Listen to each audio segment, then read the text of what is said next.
Hello everyone. So in this video I am discussing about autonomic movement and paratonic movement in plant. Okay, in plant how the autonomic movement and the paratonic movement is occurs I am discussing. So here what is autonomic movement? Autonomic movement are also called spontaneous movement. Spontaneous movement.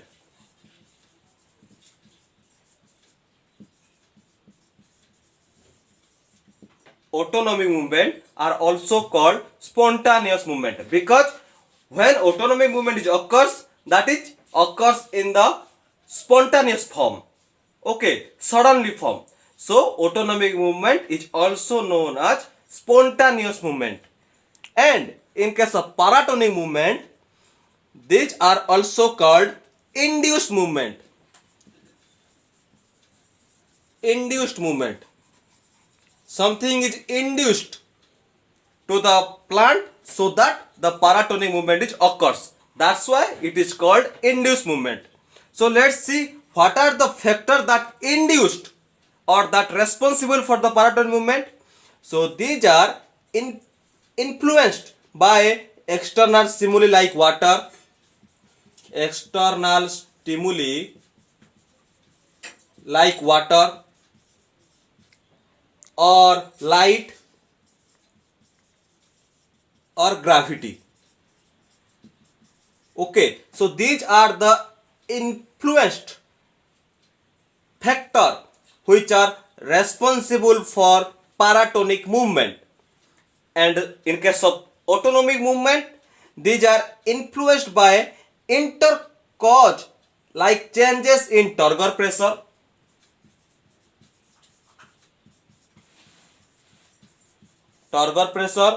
growth movement,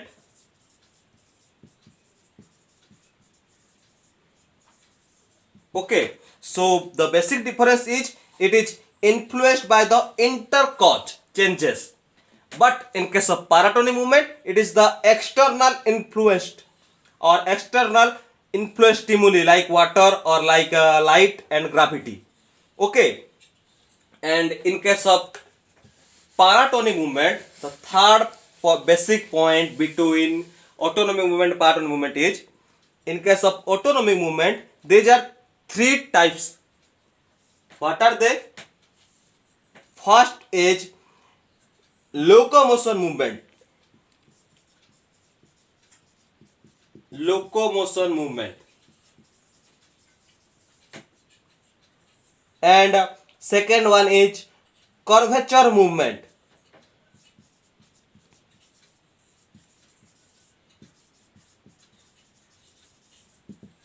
And the third one is variation movement.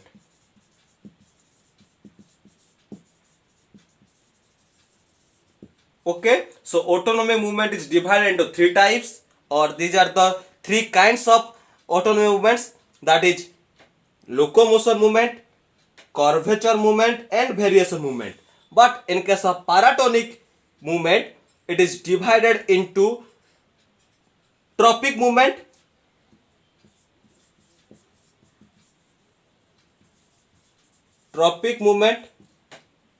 then the second one is nastic movement,